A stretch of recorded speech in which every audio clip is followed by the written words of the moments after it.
Ce matin, je veux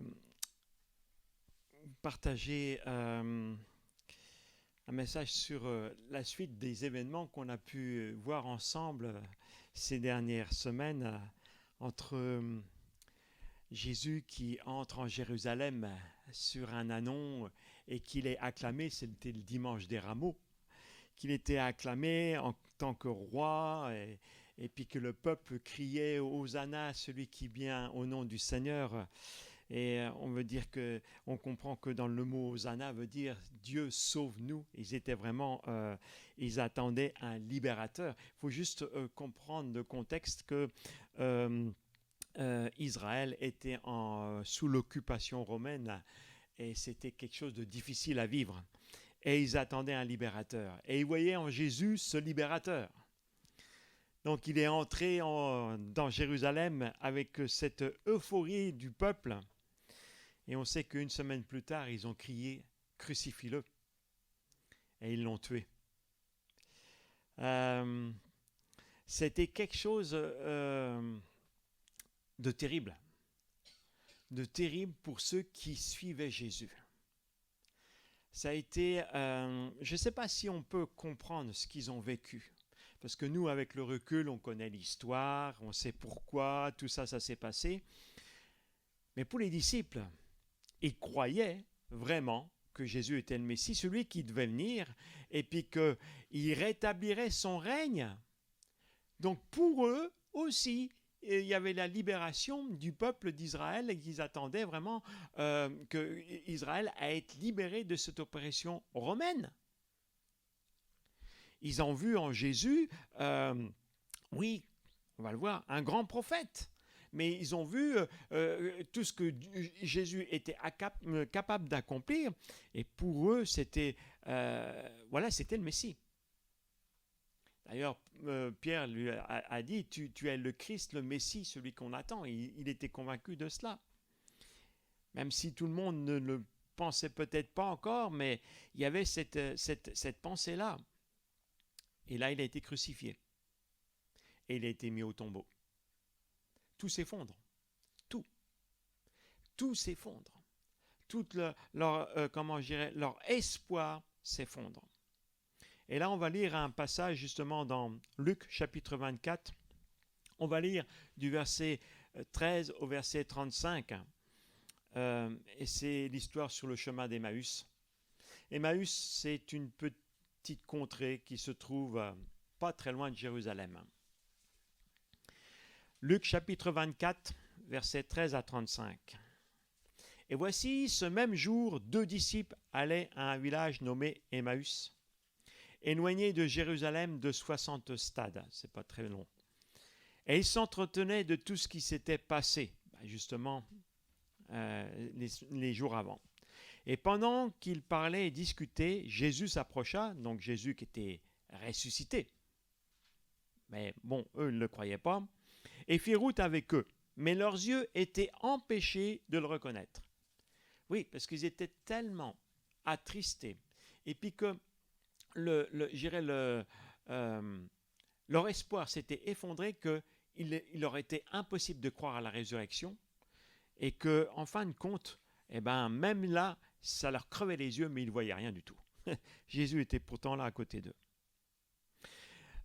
Il leur dit, donc Jésus, de quoi vous entretenez-vous en marchant pour que vous soyez tous tout tristes? L'un d'eux, nommé Cléopas, lui répondit, es-tu le seul qui, séjournant à Jérusalem, ne sache pas ce qui est arrivé ces jours-ci? Quoi? Leur dit-il. Ils lui répondirent, et ce qui est arrivé au sujet de Jésus de Nazareth, qui était un prophète puissant en œuvre et en parole devant Dieu et devant tout le peuple, et comment les principaux sacrificateurs et nos magistrats l'ont livré pour le faire condamner à mort et l'ont crucifié. Nous espérions que ce serait lui qui délivrerait Israël. Mais avec tout cela, voici le 3e jour que ces choses se sont passées. Il est vrai que quelques femmes d'entre nous ont fort étonnés, s'étant rendues de grand matin au sépulcre et n'ayant pas trouvé son corps, elles sont venues dire que des anges leur sont apparus et ont annoncé qu'il était vivant. Quelques-uns de ceux qui étaient avec nous sont allés au sépulcre, et ils ont trouvé les choses comme les femmes l'avaient dit, mais lui, ils ne l'ont point vu.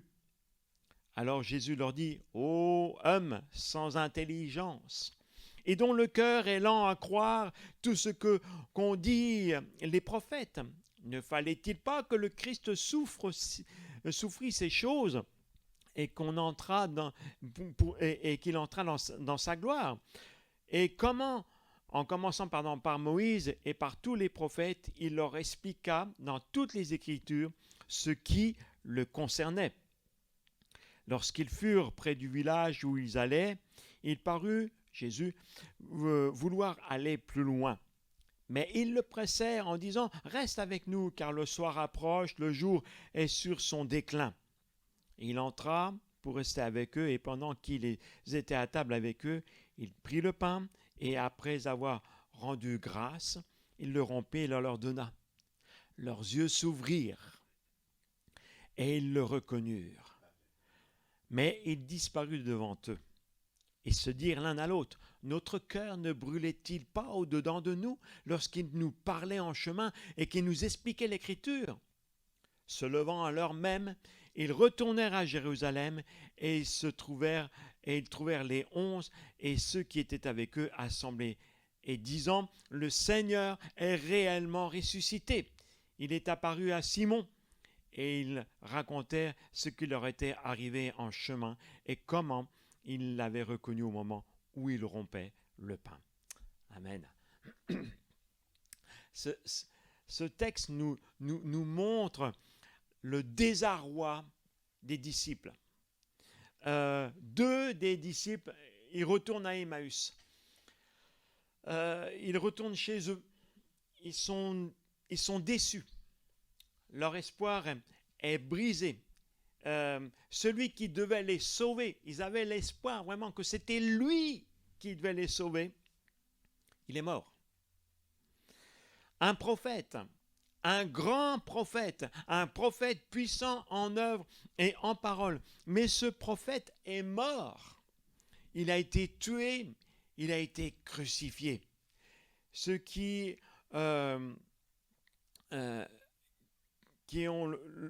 avaient le pouvoir à l'époque, c'est-à-dire les sacrificateurs quand même, les pharisiens, les scribes, et ils ont comment manipulé les magistrats de l'époque, et ils ont réussi à le faire tuer et à faire taire Jésus. C'est ça le sujet de leur tristesse. Et je pense qu'on aurait tous été dans la même, je dirais, attitude.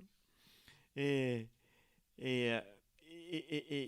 ça leur faisait très très mal. Ils étaient, je dirais, Israël sous l'occupation romaine, comme j'expliquais, et même parmi ces Juifs, il y avait des collaborateurs avec l'ennemi romain, et ils vivaient une certaine liberté, mais sous un contrôle, je dirais, de fer de Rome. Il y avait les impôts, il y avait les militaires qui étaient là, ils ne faisaient pas ce qu'ils voulaient. Si c'était une occupation.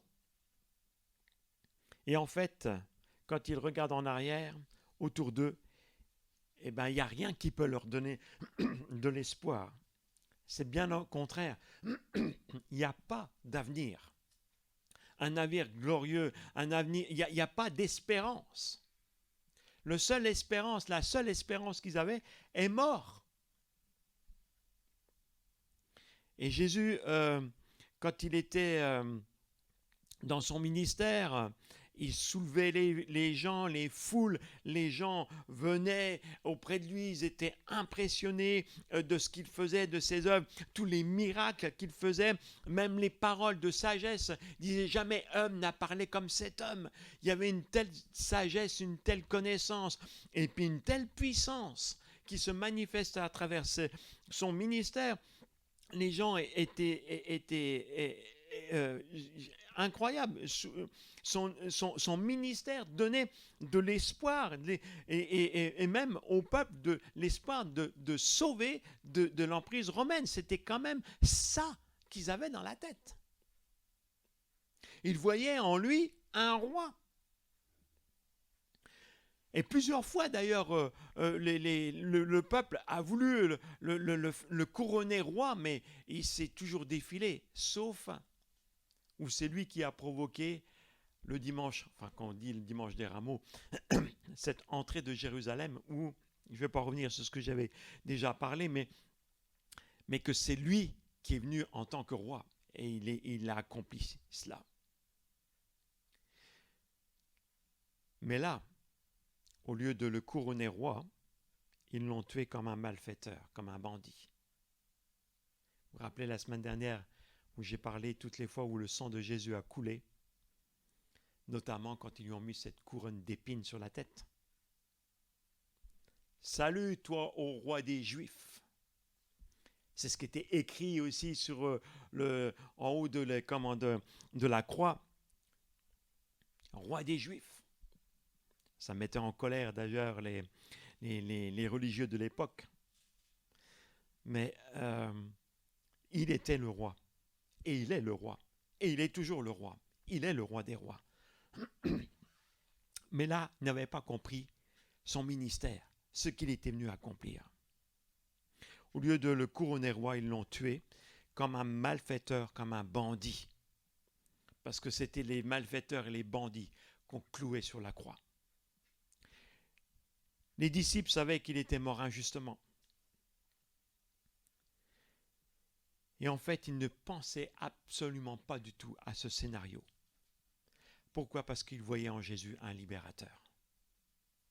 Mais jamais, jamais, même quand Jésus disait qu'il allait mourir, ils n'ont jamais cru. Comme qu'il disait qu'il allait offrir sa vie, ils n'ont jamais cru. Et là, ça se passe et ils sont complètement désemparés. Parfois, on est sur ce chemin, le même chemin d'Emmaüs. On est comme semblable à ces disciples qui ont tout perdu, qui sont sans espoir, qui n'ont plus d'espoir, qui ont perdu parce que le scénario qu'ils imaginaient ne s'est pas déroulé. C'est un scénario, un autre scénario, un scénario catastrophe qui s'est passé. Ils avaient des plans, ils avaient des rêves.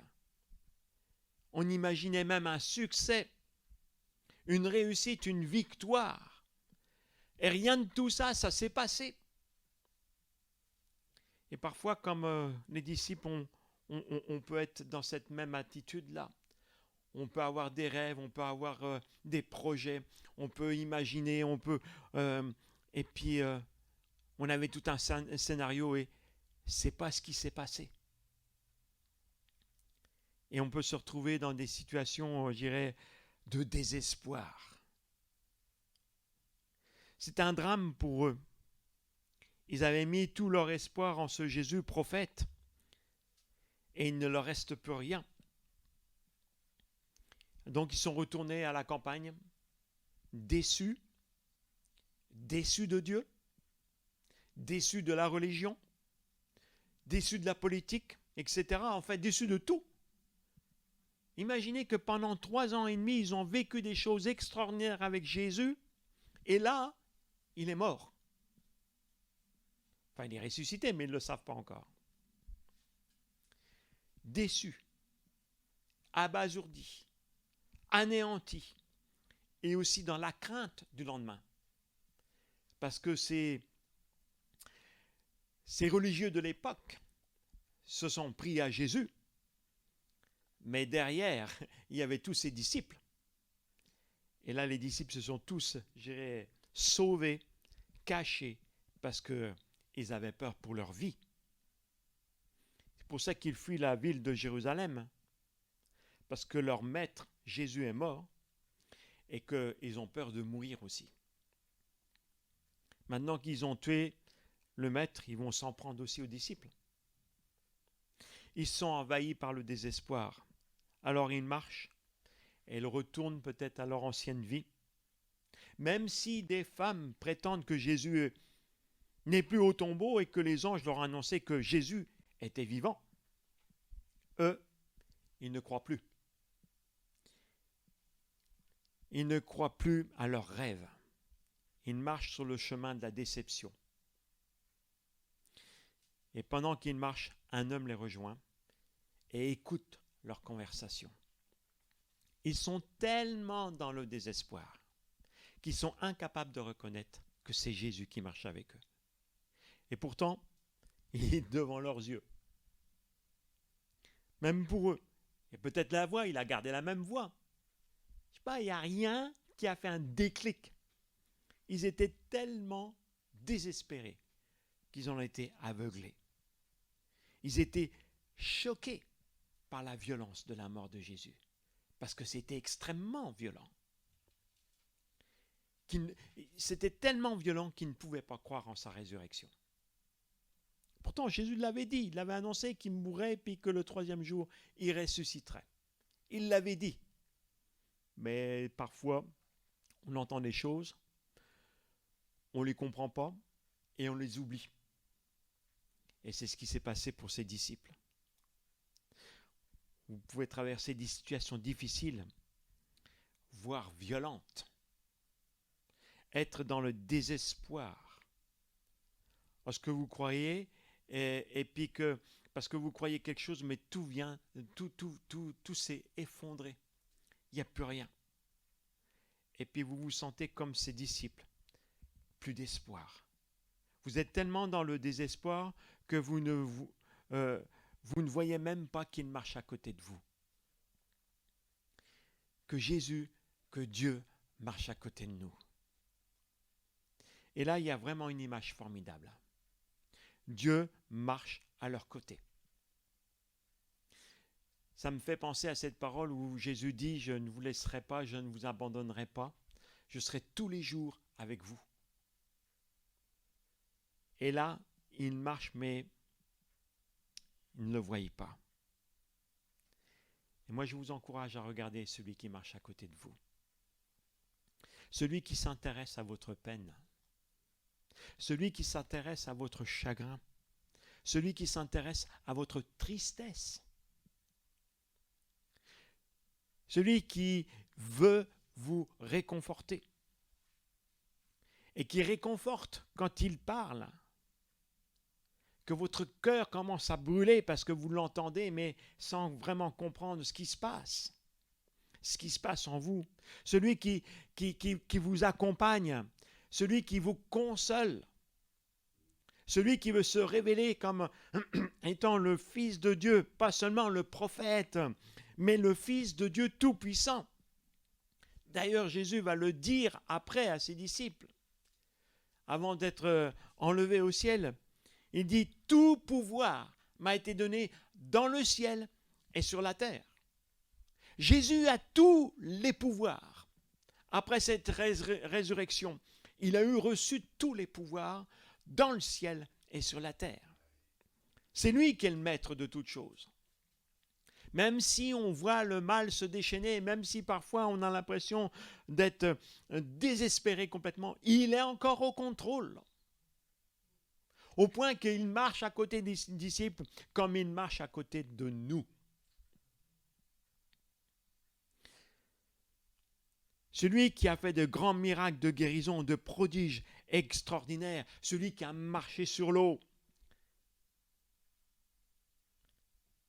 c'est lui qui marche à nos côtés. Mais maintenant, c'est lui qui va faire le grand miracle le concernant.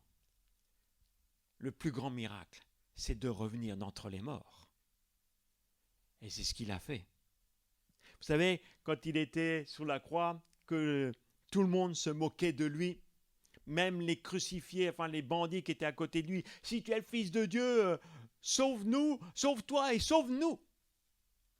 Et puis plusieurs disent, ah, si tu es le Fils de Dieu, descends de ta croix, prouve-le, on va le croire. Mais Jésus a fait quelque chose de beaucoup plus fort. Ces moqueurs, il se moquaient de Dieu, de Jésus, mais Jésus a fait quelque chose de beaucoup plus fort. Il n'est pas descendu de la croix, mais il est ressuscité d'entre les morts. Personne n'est revenu d'entre les morts. Mais Jésus l'a fait. Et c'était beaucoup plus grand. Et il veut faire part de sa résurrection à tous. Il veut transformer les vies comme celles des disciples d'Emmaüs. Vous savez, Jésus ne leur a pas reproché leur désespoir. Il ne leur a pas reproché qu'ils retournaient à l'ancienne vie. Non, il les a accompagnés sur leur chemin. Et avec ces paroles, il va transformer les disciples. Au point que les disciples vont faire le chemin inverse. Ils vont retourner à Jérusalem. Et pas dans la même attitude. Ils étaient tristes, désespérés, sans espoir. Ils étaient anéantis. Ils font le chemin inverse, remplis d'espoir et de force et de joie. Pourquoi ? Parce qu'ils ont rencontré le ressuscité. Parce qu'ils ont vu que c'était vrai. Il est vraiment ressuscité. Ils sont revenus tout joyeux, pleins de force, parce que leur maître, Jésus, est plus fort que la mort. Voilà, ça veut dire que même dans les situations de mort, eh bien, Jésus en sort victorieux. Si votre situation, c'est-à-dire si votre vie passe par des moments de grande tristesse, s'il n'y a plus d'avenir, Jésus est celui qui marche avec toi. Jésus est celui qui veut se révéler comme le Fils de Dieu. Celui qui est ressuscité, celui qui apporte l'espoir dans ta vie, celui qui peut changer ta vie. Dans la situation de mort, eh ben, il en fait une victoire. Parce que sa résurrection est une victoire. Et tout ce qu'il touche, eh ben, reprend vie. C'est une nouvelle vision. Vous savez, la situation à Jérusalem n'avait pas changé. Il y avait toujours les mêmes méchants, il y avait toujours le même gouvernement, il y avait toujours la même, je dirais, occupation. Rien n'avait changé. Mais Jésus était ressuscité. C'est ce qui faisait la différence. Et la résurrection de Jésus a tout changé. A tout changé la façon des disciples. Au lieu, je dirais, de se sauver, ils se sont réunis. Et ils ont... et Jésus, à plusieurs reprises, est venu se manifester auprès d'eux. Vous pouvez lire la suite où même Jésus va manger avec eux, parce que pour eux, ils croyaient, mais non, c'est un esprit, c'est pas Jésus. Il dit, un esprit ne mange pas, vous avez quelque chose à manger, donnez-moi de la nourriture. Il a mangé devant eux. Même Thomas qui disait, si je ne vois pas la marque de ses clous, si je ne mets pas mon doigt dans la marque de ses clous, je ne croirai pas. Et une semaine après, ils étaient tous rassemblés, Thomas était là, et puis Jésus dit, Thomas, viens, approche, regarde. Touche, mets tes doigts dans mes meurtrissures. Il a dit, mon Seigneur est mon Dieu. C'est une réalité. Vivant, il a changé vraiment leur désespoir en un espoir formidable. Celui qui revient d'entre les morts. Au lieu de fuir Jérusalem, ils annoncent qu'ils ont rencontré Jésus le ressuscité et que ça a changé leur vie. Là, il y a eu vraiment quelque chose qui s'est passé. Une vie de tristesse, elle est une vie de joie maintenant. Une vie d'échec, ils en voient une vie de victoire. Une vie sans avenir, ils voient une vie pleine de projets, d'espérance et de paix. Et c'est ce que Jésus était venu annoncer. Que ce soit vraiment aussi pour nous une vie de joie, une vie de victoire, une vie pleine de projets, d'espérance et de paix. Jésus est celui qui marche à tes côtés, comme il a marché avec les disciples. Même si on ne comprend pas le parcours que nous faisons. Les disciples, ils étaient désorientés. Moi, je peux le comprendre. J'aurais été le premier dans la même situation. parce qu'on imagine que c'est comme ça que ça va se passer, et ce n'est pas comme ça que ça s'est passé. Parce que Dieu a un autre projet, et on ne le comprend pas. Mais il est à nos côtés pour nous expliquer et pour nous donner de l'espérance, pour nous redonner de la joie, pour nous donner de la force et de pouvoir faire le chemin inverse peut-être et puis regagner, annoncer et aussi tout ce qu'il est capable de faire dans notre vie.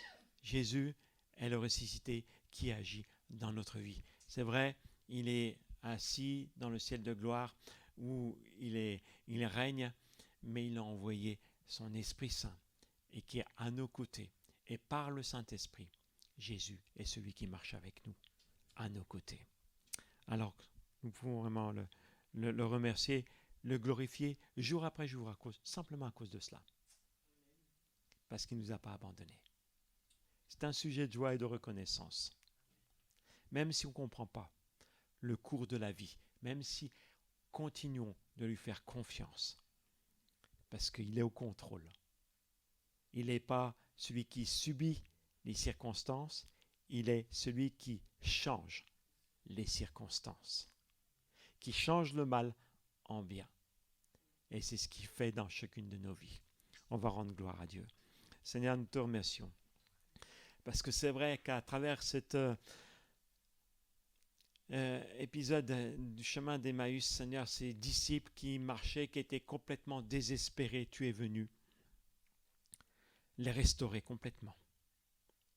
Cet espoir qu'ils avaient perdu, tu es venu leur donner une espérance encore plus grande et plus forte.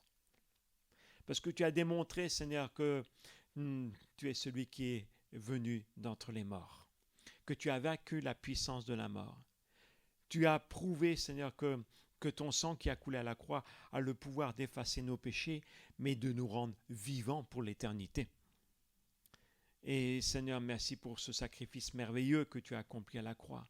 Merci Seigneur pour cette résurrection, parce que ta parole déclare que tu es ressuscité d'entre les morts pour notre justification. Donc nous sommes justifiés devant Dieu le Père à cause de ta résurrection. Seigneur, c'est vrai qu'on ne comprend pas tout, Seigneur, et parfois on en est dépassé parce qu'on nous manque la connaissance et parfois on ne comprend pas toutes les Écritures. Mais Seigneur, nous acceptons avec foi que tu es celui qui marche à nos côtés et qui vient nous enseigner, nous montrer la voie comme tu l'as fait pour ces disciples d'Emmaüs qui sont retournés avec la joie dans le cœur alors qu'ils étaient meurtris par la peine.